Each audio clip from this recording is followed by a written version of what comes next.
관심사 중에 하나가 뭐였냐면 누가 큰가 하는 문제였습니다. 제자들 사이에 가끔 그런 다툼이 있었죠. 서로 누가 더 큰가 하는, 내가 더 크다 하는 그러한 논쟁을 벌이기도 했고, 또 예수님이 왕으로 등극하셔서 한 자리 하시면 그때 그 옆에서 이제 서로 그 측근의 자리, 오른쪽 왼쪽의 자리를 앉으려고 그렇게 다툰 그런 적들도 있습니다. 예수님은 천국에서 누가 큰가라는 그러한 물음을 묻는 제자들의 물음을 들으시고 어린아이 하나를 제자들 가운데 이렇게 세우신 적이 있습니다. 그리고 말씀하시기를, 너희가 돌이켜 어린아이들과 같이 되지 아니하면 결단코 천국에 들어가지 못하리라, 이렇게 말씀하셨습니다. 어린아이와 같이 된다는 것, 거기에 대해서 여러 사람들이 여러 가지 해석을 하는데요. 뭐 순진무구해야 된다, 또는 어린아이들처럼 죄가 없어야 된다, 이러한 의미로 주님이 말씀하신 것이 아닙니다. 어린아이라고 해서 죄가 없을까요? 어린아이들은 순진무구할까요? 아이들은 순진하다는 생각은 정말 순진한 생각인 것 같아요. 아이들도 결코 죄가 없거나 순진하지 않습니다. 사람은 태어날 때부터 죄인입니다. 노인이든 아이든 막론하고 누구나 다 죄인입니다. 또한 아이들이 별로 순진하지 않습니다. 누가 가르쳐주지 않아도 아이들은 충분히 이기적입니다. 그리고 가르쳐주지 않았는데 위기를 모면하기 위해서 아이들이 거짓말도 잘합니다. 어린아이와 같다는 것은 순진해야 된다, 죄가 없어야 된다, 그런 말이 아닙니다. 주님은 이렇게 말씀하시고 나서 이 어린아이와 같은 것을 다시 표현하셨는데, 뭐라고 표현하셨냐면 자기를 낮추는 사람이라고 그렇게 표현하셨습니다. 그러므로 누구든지 이 어린아이와 같이 자기를 낮추는 사람이 천국에서 큰 자다, 그렇게 말씀하셨습니다. 자기를 낮춘다는 것은 뭘까요? 어린아이처럼 자기를 낮춘다. 저는 이 말씀을 전적인 의지라고 표현합니다. 짐승들은 보통 태어나면 시간이 얼마 지나지 않아서 곧 일어나서 자기 발로 일어서 걷습니다. 태어난 지 불과 몇 분 또는 몇십 분 만에 일어나서 걷습니다. 그런데 그에 반해서 사람들은요, 자기 발로 일어나서 첫 걸음을 뛰는데 거의 1년이 걸리죠. 스스로 일어날 수도 없고 몸도 뒤척일 수가 없습니다, 아이 때는. 그래서 뒤집어 줘야 되잖아요. 이렇게 뒤집어주고 저렇게 뒤집어주고. 생존을 위해서 아이들은 스스로 할 수 있는 것이 아무것도 없습니다. 먹는 것, 자리를 이동하는 것, 몸을 뒤척이는 것, 모두를 타인의 손에 의지해야만 생존할 수 있습니다. 어린아이들은요, 어른들에게, 특히 자기 부모에게 뭔가 부탁하고 의지하는 것 부끄러워하지 않습니다. 어색하게 생각하지 않습니다. 그런데 어른이 되면 어떨까요? 어른이 되면 다른 사람 의지하는 것을 부끄럽게 생각합니다. 나이 30이 됐는데, 나이 40이 됐는데 아직도 부모님에게 손 벌리고 의지하는 사람들 덜 성숙한 사람으로 그렇게들 생각하잖아요. 그렇게 이해들 합니다. 철학자들은 타인의 결정에 의지하거나 아니면 자기의 그 본능적 욕구나 충동에 의해서 사는 그러한 삶을 좋아하지 않습니다. 지양합니다. 그리고 자기 스스로 판단하고 결정하는 것을 최고로 칩니다. 스스로 도덕적인 원칙을 세우고 그 원칙에 따라서 살아가는 자유를 추구하죠. 그래서 뭐 자율적 이성, 이런 이야기들이 그 철학에 있습니다. 다른 권위, 부모 또는 교사, 사회적 규범, 전통 이런 것을 의지해서 결정하고 판단하는 것은 성숙하지 못한 것으로 그렇게 생각합니다. 그래서 종교도 무시하죠. 종교를 성숙하지 못한 사람들, 나약한 인간들이 의지할 대상으로 고안해낸 것으로 그렇게 생각합니다. 쇼펜하우어 아시죠? 들어보셨죠? 쇼펜하우어 같은 철학자는 종교를 인간의 이성적 활동을 축소하고 철학자의 사색을 방해하는 그런 나약한 인간의 고안물이다 이렇게 생각했습니다. 그런데 성경은 우리 신자들에게 하나님에 대한 전적인 의지를 요구합니다. 신앙의 사람들은 하나님을 의지하는 것을 부끄럽게 생각하지 않습니다. 다윗은 모든 대적의 손에서와 그리고 사울 왕의 손에서 구원받은 후에 노래하죠. 사무엘하 22장에 보면 그 노래가 나오는데 그 노래 가운데 그 30절에 이렇게 노래합니다. 내가 주를 의뢰하고 적군을 달리며 내 하나님을 의지하고 성벽을 뛰어넘습니다. 이렇게 노래합니다. 적군을 향해 돌진하여 적군을 물리치는 것, 자기가 한 게 아니고 주님을 의뢰하여 했다고 그렇게 얘기하고요. 적군의 성벽을 뛰어넘는 것, 그것도 하나님을 의지하여서 성벽을 뛰어넘었다고 그렇게 노래합니다. 시편에 보면 많은 시인들이 노래를 하고 있는데 그 노래의 주제 중 하나가 내가 하나님을 의지합니다 하는 것들이에요. 너무 많아서 제가 그 예로 다 들고 올 수 없을 정도로 그렇게 많이 시편에 하나님을 의지하고 있음을 기쁘게 노래하고 또 자기만 그렇게 기쁘게 노래할 뿐만 아니라 다른 사람들에게 하나님을 의지하라고 초청하고 또 권면도 하고 있습니다.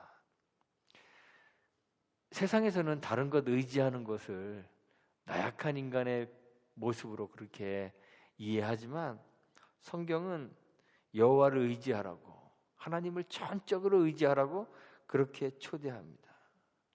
그런데 이 초대의 내용들을 우리가 읽어보면 그 중에는 같이 붙어 있는 게 있는데 여호와를 의지하라고 초대하면서 또 한편으로는 그 전에 먼저 세상의 어떠한 것들을 의지하지 말라고 또 그렇게 요청도 합니다. 상한 갈대 지팡이 같은 애굽을 의지하지 말고 여호와를 의뢰하라. 여호와를 의지하라. 이렇게 노래합니다. 또는 어떤 사람은 선지자는 아람 왕을 의지하지 말고 여호와를 의지하라. 이렇게도 이야기합니다. 병거를 의지하지 말고 여호와를 의지하라. 말을 의지하지 말고 여호와를 의지하라. 여호와의 이름을 자랑하라. 의지하지 말라고 하는 것들이 쭉 많이 나와요. 활과 칼을 의지하지 말아라. 그리고 주를 의지하라. 이렇게 고백하기도 하고요. 자기의 재물이나 그 재물의 풍성함도 의지하지 말아야 된다고 그렇게 이야기하고요. 포악을 의지하지 말아야 된다고 하고 우상도 의지하지 말아야 된다고 하고 또 방백들, 힘 있는 관리나 귀족들 의지하지 말아야 된다고 이야기하고 자기 인생도 의지하지 말라고 하고 명철도 의지하지 말라고 하고 그렇게 다 의지하지 말고 여호와를 의지하라고 그렇게 권면하고 있습니다. 이 성경에 나오는 이 다른 의지의 대상들을 보면 사실 우리의 삶 전체를 다 포함하고 있는 것 같아요. 우리가 세상에서 가질 수 있는 모든 자원들이 사실은 우리의 의지의 대상이 아니라고 그렇게 성경이 노래하고 있는 거예요. 이런 것들에 마음을 두지 말고 여호와를 의뢰하라고 그렇게 성경이 우리를 초대하고 있습니다. 이 모든 것들 다 버리게 되면 우리한테 뭐가 남을까요? 사실 남는 게 하나도 없어요. 활과 칼도 의지하지 말고, 자기 재물도 의지하지 말고, 재물의 풍성함도 의지하지 말고, 우상도 의지하지 말고, 방백들, 그러니까 인맥이죠. 인맥도 의지하지 말고, 인생도 의지하지 말고, 명철, 자기의 지혜도 의지하지 말고. 그러면 뭐 남는 게 뭐가 있어요? 아무것도 없어요. 이 모든 것들을 다 버리게 되면 우리는 가난한 자가 되는 거예요. 그래서 주님이 산상설교에서 팔복을 8가지의 복에 대해서 이야기하실 때 제일 처음에 나오는 게 뭐죠? 심령이 가난한 자는 복이 있습니다. 왜냐하면 천국이 저희 것이기 때문에 그렇습니다. 이렇게 이야기해요. 주님이 말씀하셨잖아요. 이 어린아이와 같지 아니하면 결단코 천국에 들어가지 못하리라. 그 천국에 들어가는 것 뭐예요? 의지의 대상들을 다 버리고 가난해지는 거예요. 그리고 하나님을 의지하는 것이죠. 하나님을 절대적으로 의지할 때 하나님 나라를 소유하게 된다는 그러한 말입니다. 누가복음에 보면요, 누가복음 6장 20절에 그 팔복의 그 내용들이 다시 나오는데 거기에는 심령이라는 단어가 빠져 있습니다. 가난한 자는 복이 있나니 하나님 나라가 너희 것이며, 이렇게 기록하고 있습니다. 이 가난함이 뭐냐? 바로 하나님 의지의 결정적인 모습입니다. 우리가 하나님을 의지하는 그 결정적인 모습이 우리의 가난함으로 표현되는 거예요. 어린아이들은 가난하기 때문에 하나님을 의지하는 거예요. 주님 말씀에 마태복음 6장 21절에 보면 내 보물이 있는 곳에는 내 마음도 있느니라, 그렇게 말씀하셨습니다. 시편 62편 10절에 보니까 재물이 늘어도 거기에 치심하지 말라, 이렇게 이야기합니다. 재물에 내 마음을 두지 말라는 거예요. 그런데 재물이 있는 곳에는 우리의 마음이 갈 수밖에 없어요. 물질이 있는 곳에 우리의 마음을 두지 않기가 정말 어렵습니다. 그래서 예수님께서 제자들에게 부자가 천국에 들어가는 것이 약대가 바늘구멍으로 들어가는 것보다 어렵다, 이렇게 말씀하신 거예요. 그런데 불가능할까요? 가능합니다. 왜냐하면 사람으로서는 할 수 없으되 하나님으로서는 하실 수 있기 때문에 그런 거예요. 기독교 역사를 보면 자기의 소유를 버리고 주님을 좇으려는 그러한 시도들이 있어 왔습니다. 수도회들 아시죠? 다미닉 수도회 수도회 또는 프란체스코 수도회, 이러한 중세 수도회들이 있는데 이러한 수도회를 우리가 탁발 수도회라고 부릅니다. 개인의 사유재산을 인정하지 않고요.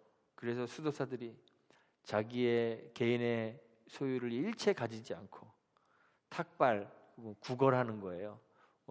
불교에서는 공양이라고도 하겠죠.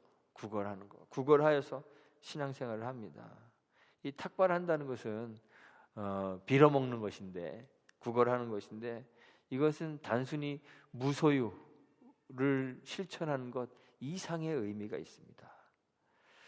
음식이라는 것은 사람의 생존에 필수적인 것입니다. 사람이 생명을 유지하고 살기 위해서 반드시 필요한 3가지 요소를 우리가 의식주라 그러잖아요, 그렇죠? 그런데 집 없는 사람도 홈레스 살잖아요, 그렇죠?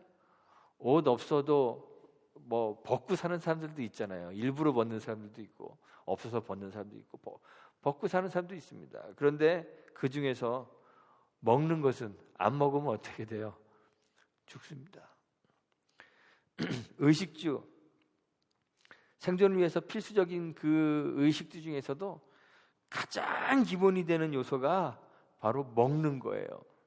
그런데 탁발을 한다는 것, 구걸한다는 것은 생존을 위해서 가장 필수적인, 이 가장 기본적인 이 끼니를 해결하는 것조차도 타인의 자비에 의존한다는 것입니다. 누가 줘야 사는 거잖아요. 그렇죠? 빌어먹는 거니까. 누가 나에게 줘야만, 자비를 베풀어야만 생존할 수 있는 것입니다. 그래서 중세 수도사들이 이렇게 탁발하면서 구걸하면서 우리가 우리의 힘으로 사는 것이 아니라 그 누군가의 자비에 의해서 살고 있음을 늘 상기하려고 했던 거예요. 그래서 탁발을 시도하는 것입니다. 그 누군가가 누구겠어요? 바로 하나님이시죠. 사람은 자신이 소유하고 있는 것이 있으면 의식적으로나 또는 무의식적으로 그 소유를 의지할 수밖에 없습니다. 그래서 중세 수도사들은 그 자기가 의지할 수 있을 그런 소유들을 다 포기하고 버림으로써 세상에 것 의지하지 않고 하나님의 자비에 의존하여 살고 있음을 늘 상기하려고 했던 것이죠. 오늘 본문에 나오는 이야기는 헌금에 관한 이야기인데, 이 헌금에 관한 이야기, 도대체 얼마를 헌금해야 하는 것인가? 헌금 액수에 관해서 우리가 이걸 읽으면서 걱정하고 있다면 그건 성경을 바르게 이해하지 못하는 거예요. 저 목사가 지난주에는 성전을 건축하자 그러더니 이번 주에는 헌금을 하라고 설교를 하나 보다. 또 여기 보니까 자기 있는 바 전부를 넣었다 그러니까 또 우리 보고 전부를 내라고, 집도 팔고 다 팔아갖고 헌금하라고 하려나 보다, 이렇게 생각하실 수도 있어요. 근데 그렇게 걱정하신다면 오늘 성경을 잘못 이해하고 계시는 것입니다. 예수님이 성전에 계실 때 사람들이 연복궤에다가 헌금 넣는 걸 보고 계셨습니다. 헌금 넣는 사람들 가운데는 부자도 있었고 또 가난한 사람들도 있었습니다. 부자도 헌금을 넣고 가고 가난한 사람도 헌금을 넣고 갑니다. 그런데 그때 어떤 가난한 과부가 두 렙돈의 돈을 연복궤에 넣었습니다. 두 렙돈의 가치는요, 하루 품삯의 그 64분의 1 정도 되는 돈입니다. 현재 우리가 사용하고 있는 통화의 가치와 이렇게 비교하는 것이 좀 어렵죠. 근데 뭐 정확히 비교할 수는 없지만 미국 돈으로 계산하면 한 1불에서 2불 정도 되는 그러한 가치라고 생각해도 무방할 것입니다. 부자들이 이 가난한 과부보다 더 적은 액수의 헌금을 하지는 않았을 거라고 그렇게 생각돼요. 헌금에는, 그 당시에 헌금에는 두 가지 종류가 있었어요. 하나는 성전에 이제 헌금통이 이렇게 13개인가 뭐 이렇게 몇 개가 있었다 그래요. 그래서 한 7개 정도, 그 한 반은 성전세를 내는 헌금함이고 또 한 반은 성전 수리하거나 아니면 가난한 자를 구제하기 위한 그런 헌금함이 그렇게 있었다 그래요. 어떤 용도로 헌금을 냈는지는 잘 모르겠어요. 그런데 성전세라고 해도 그 당시에 남자들이 헌금을 하면 반세개를 넣어야 되니까 그 하루 일당에 반을 집어넣는 거예요. 그러니까 이 과부보다는 훨씬 많은 액수의 그런 헌금이 되었겠죠. 물론 구제를 위한 헌금이었다면 더 많은 액수가 됐을 수도 있어요. 그런데 예수님은 이 하찮은 액수 두 렙돈을 집어넣은 이 여인이 부자들이 넣은 것보다 더 많다고 그렇게 평가했습니다. 그러면서 4절에 보니까 저들은 그 풍족한 중에서 헌금을 넣었거니와 이 과부는 그 구차한 중에서 자기의 있는 바 생활비 전부를 넣었느니라, 이렇게 말씀하셨어요. 주님이 말씀하시고자 하는 것은 단순히 헌금의 액수를 비교하는 것이 아닌 것은 당연하겠죠. 그렇죠? 어떤 사람은 그 생활비 전부를 넣었다 그러니까 우리도 우리가 가진 것 전부를 헌금해야 된다고 그렇게 생각하는 사람들이 있습니다. 그렇게 생각하는 분이 계신다면 다음 주에 생활비 전부를 헌금하시기 바랍니다.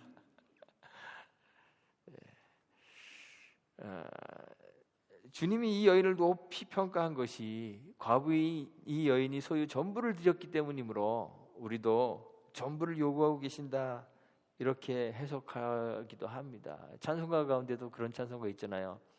내게 있는 모든 것을 아낌없이 바치네. 그렇죠? 주께 드리네, 주께 드리네. 사랑하는 구주 앞에 얼마큼 드려요? 모두 드리네. 정말 헌금하실 때 찬송하는 것처럼 가지고 있는 모든 것을 아낌없이 드리고 계십니까? 사랑하는 구주 앞에 모두 드리고 계십니까? 우리는 현실적으로 우리 소유 전부를 하나님께 드리지 못합니다. 이렇게 설교하고 있는 저도 다 드리지 못합니다. 심지어는 제 주머니에 있는 것도 다 드리지 못합니다. 매 주일 헌금할 때 생활비 전부를 헌금할 수는 없어요. 그래서 이런 말씀을 읽거나 그런 찬송을 부를 때면 약간의 죄책감 또는 개운하지 못한 그런 감정을 가지게 됩니다. 비슷한 사건도 있잖아요. 아나니아와 삽비라 이야기. 우리 성경을 여기 이런 성경 읽다가 그런 설교까지 들으면 솜털이 바짝바짝 일어나고 이거 죽는 거 아니야? 이러한 두려움과 그 죄책감이 더욱 커집니다. 그런데 다행히도 본문의 말씀이 요구하는 것은 우리에게 생활비 전부를 헌금하라는 그러한 말은 아닙니다. 이 앞장 20장에 읽어보면 바로 끝에 그 부자들에 관한 언급들이 나옵니다. 그리고 풍족한 그 중에서 헌금을 넣었던 이러한 부자들과 이 가난한 여인을 비교하는데 이 비교를 통해서 하나님을 의지하는 그 믿음의 표현을 주님이 칭찬하시는 거예요. 썩 넉넉하지 않은 이 과부가 이 2렙돈의 돈으로 무엇을 할 수 있었을까요? 무엇을 하려고 했었을까요? 본래 우린 잘 알 수는 없지만 아마 한 끼 식사를 준비하여 그 하루를 먹을 수 있는 또는 한 끼를 먹을 수 있는 그런 액수였을 것 같아요. 열왕기상 17장에 보면 사르밧 과부가 나오잖아요. 그렇죠? 가루 한 움큼, 밀가루 한 움큼하고 기름 조금 가지고 있었는데 그거 갖고 먹고 뭐 하려고 그랬을까요? 먹고 죽으려고 그랬던 거죠. 이제 그것만 남아서 먹고 나면 그 후에는 굶어 죽어야 하는 그런 형편에 있었던 그 사르밧 과부가 생각나는데 사실은 이 오늘 헌금했던 이 과부가 그 정도의 형편은 아니었을 수도 있어요. 2렙돈이 생활비 전부라고 해서 그거 헌금하고 나면 이제 죽어야 하는 그런 처지는 아니었을 수도 있다는 거예요. 그런 의미를 보면 사실은 전부를 드린 것은 아니죠. 왜냐하면 내일 또 돈이 생길 수도 있으니까요. 그 당시에는 일용할 양식을 먹는 시대였으니까. 이 생활비 전부를 드린다는 것은 내가 갖고 있는 소유 전부를 다 드리고 이제 나는 먹고 죽자, 이제 드리고 죽자 이러한 표현이 아니고요. 생활비 전부를 드린다는 것은 하나님을 의지하고 있다는 표현입니다. 그날의 끼니를 해결할 수 있는 그 생활의 전부를 하나님께 드림으로써 자신의 생명을 유지하게 하는 것이 입으로 들어가는 음식이 아니라 하나님이심을 믿고 고백하며 의지하는 것입니다. 우리 주님이 40일 동안 금식하신 적이 있습니다. 40일을 금식하고 기도하신 후에 사단에게 이끌려 광야에서 시험을 받으십니다. 그때 사단이 주님에게 요구하죠. 이 돌들로 떡을 만들어 먹어라. 주님은 능히 그렇게 하실 수 있는 분입니다. 배가 고프시기 때문에 주님도 그렇게 하는 것이 좋을 수도 있습니다. 우리 예수님은 이 땅에 계실 때 안 먹어도 안 죽는 그런 분이셨을까요? 우리 주님도 먹으셔야 되는 분입니다. 완전한 인간이셨기 때문에 우리 주님도 계속 굶으시면 배고프다 돌아가시겠죠. 주님 제자들에게 나에게는 너희들이 모르는 알지 못하는 양식이 있다 말씀하셨을 때 나는 안 먹어도 산다 그런 의미로 말씀하신 것이 아니에요. 주님도 안 먹으면 배고픕니다. 배고프면 기운 빠지고 그러다 보면 돌아가실 수 있습니다. 주님 또 능히 돌로 떡을 만드실 수 있는 분입니다. 물로 포도주를 만드신 분이시고 세상을 창조하신 창조주 하나님이시기 때문에 돌로 떡을 만들어 먹는 것 주님에게는 일도 아닙니다. 그런데 주님은 사단의 그 요구를 들으시고 돌로 떡 만들어 드시는 것 거절하셨습니다. 그리고 시험하는 사단에게 말씀하시죠. 사람이 떡으로만 사는 것이 아니라 여호와의 입으로 나오는 모든 말씀으로 사는 것이다. 이렇게 답변하셨습니다. 육신적으로 볼 때 우리는 음식을 생존에 필요한 가장 중요한 필수적인 요소로 여기는 것 당연합니다. 그래서 음식이 없으면 살 수 없습니다. 생존을 위하여 음식을 의지할 수밖에 없습니다. 그런데 주님은 그 떡이 아니라 음식이 아니라 여호와의 입으로 나오는 모든 말씀이 우리의 생존에 필수적인 것이라고 그렇게 말씀하시는 거예요. 그리고 주님이 음식이 아니라 여호와를 의지하는 것을 보여주신 거죠. 이 과부의 두 렙돈의 헌금은 이렇게 하나님을 의지하는 삶의 모습을 보여주는 거예요. 신앙이란 다른 게 아닙니다. 하나님 의지하는 것입니다. 정말 많이 가지면 하나님 의지하기가 정말 힘들어지요. 많이 가지면 가질수록 우리는 자신감에 넘치게 됩니다. 밖에 나가서 사람을 만나도 사회생활을 해도 주머니에 돈이 한 푼도 없으면 왠지 위축되고 나가기도 싫고 자신감도 없어지고 그러잖아요. 그런데 주머니가 두둑하면 괜히 자신감이 생깁니다. 돈만 그런 거 아니에요. 그렇죠? 학벌이라는 것도 그러잖아요. 이 학벌, 좋은 학벌을 가지고 있으면 자신감을 가져요.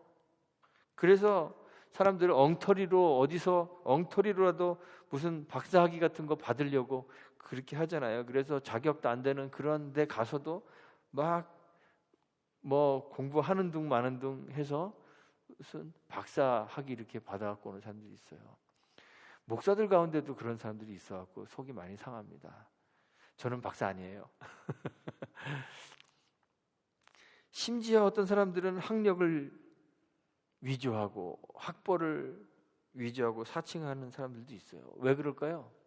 그런 거 가지면 자신감이 생기기 때문에 그래요. 권력을 좀 가지게 되면 어깨에 힘이 빡 들어갑니다.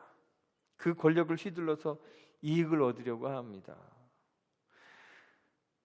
자식만 좀 잘 돼도요, 목에 힘이 빡 들어가잖아요. 그렇죠? 우리 자식이 뭐 어느 학교에 들어갔어. 어느 학교에 들어갔으면 뭐 그게 뭐예요? 근데 그렇게 자식만 좀 잘 돼도 목에 힘이 쫙 들어가는 거예요. 큰 소리 치게 되는 거예요. 이렇게 돈이나 뭐 학벌이나 지혜나 권력이나 세상의 것들을 얻게 되면 굳이 하나님 의지하지 않아도 세상 사는데 불편함이 없어집니다. 그래서 하나님 찾지 않게 되는 거예요. 그래서 뭔가를 우리가 많이 가지면 하루 종일 1년 내내 한평생 주님을 찾지 않아도 불편함 없는 세상에서 성공한 삶을 살 수 있게 돼요. 그래서 우리의 소유는 우리를 하나님으로부터 멀어지게 하고 하나님을 의지하지 않게 만들어버리는 도구가 됩니다. 그래서 주님이 제자들에게 부자가, 여기서 부자라는 것은 돈만 말하는 것이 아니에요. 돈이나 명예나 뭐 지혜나 잘 나가는 자식이나 뭐 이런 모든 것들을 포함하는 것이죠. 부자가 천국에 들어가는 것이 어렵다 이렇게 말씀하신 거예요. 그런데 이 과부는 자기의 생활비 전부를 연복궤 안에 넣습니다. 그렇게 함으로써 나를 살게 하는 것이 이 돈이 아니라 오늘 먹어야 하는 그 한 끼의 식사, 일용할 양식이 아니라 하나님입니다. 하나님 의지를 표현하는 것이에요. 우리도 가진 것이 너무 많아서 하나님 잘 의지하지 못해요. 어린아이처럼 자기를 낮추어야 하나님 의지할 수 있는데 가진 것이 많으니까 자기를 낮추지 못하는 거예요. 그래서 하나님을 의지하지 못하는 거예요. 내가 가진 지혜로 어떻게 해보려고 하고, 내가 가진 경험으로 뭐 어떻게 좀 해보려고 하고, 내가 가진 돈으로, 물질로 뭐 어떻게 해보려고 하는 그런 마음이 우리에게 있어요. 우리의 삶뿐만 아니라 교회도 그래요. 그래서 큰 교회들이 참 신앙을 지키기가 어려운 거예요. 하나님을 의지하고 기도하지 않아도 돈으로 해결할 수 있는 것들이 너무 많잖아요. 지금 한국에 있는 어떤 큰 교회가 돈으로 뭘 해결하려다가 교회 지금 뭐 다시 뭐 원상 복구해야 되느니 뭐 그런 얘기가 있잖아요. 그렇지? 돈으로 해결할 수 있는 것들이 능력이 생기면 우리가 하나님을 의지하지 않고 돈으로 해결하려고 해요. 지혜 많은 사람들이 모여 있으면 하나님을 의지하지 않고 그 지혜로 뭔가 해결하려고 하는 거예요. 교회 목사가 너무 똑똑하면 목사 지혜로 뭐 교회를 어떻게 해보려고 하는 거예요. 제가 안 똑똑한 걸 여러분들 다행으로 여기십시오. 우리 교회도 그럴 수 있어요. 우리 교회도 가진 것이 없는 것 같으면서도 가진 것이 많잖아요. 그렇죠? 우리가 가지고 있는 돈으로, 우리가 가지고 있는 어떤 것으로 뭘 어떻게 우리 교회를 어떻게 해보려고 하는 그러한 마음이 자꾸 우리에게 생깁니다. 그러다 보면 하나님 의지하는 것은 점점점 사라져가고 하나님 말씀이 요구하는 것 따라가는 것보다는 세상의 지혜로, 세상의 명철로, 세상의 권력과 힘으로, 물질로 어떻게 해보려고 하는 생각이 자꾸 들어가는 거예요. 우리 가난한 과부처럼 우리의 삶 전체를 하나님께 드릴 수 있게 되기를 바랍니다. 우리가 소유하고 있는 모든 것들, 내 지혜, 나의 지식, 내가 가지고 있는 권세, 물질, 나의 몸, 나의 마음, 우리 찬양할 때, 헌금할 때 그 찬양 늘 드리잖아요. 그렇죠? 뭐 우리 몸과 마음 주께 드립니다. 고백하잖아요. 이 모든 것들 주님께 드리고 내 것이라 주장하지 않는 그러한 우리 교회가 되었으면 좋겠습니다. 그래서 세상이 아니라 하나님 절대적으로 의지하는 그러한 교회와 성도가 되기를 바랍니다. 우리의 소유를 의지하지 않고 하나님을 의지하는 교회가 되었으면 정말 좋겠습니다. 어린아이처럼 자기를 낮추고 나의 무능과 무지를 고백하며 하나님을 의지하고, 그래서 하나님의 말씀에 순종하는 삶을 살아서 천국을 소유하는, 가난한 자가 소유한다고 말씀하셨던 그 천국, 하나님 나라를 소유하는 저와 여러분들이 되시기를 주님의 이름으로 축원하고 부탁드리겠습니다. 우리 함께 기도합니다.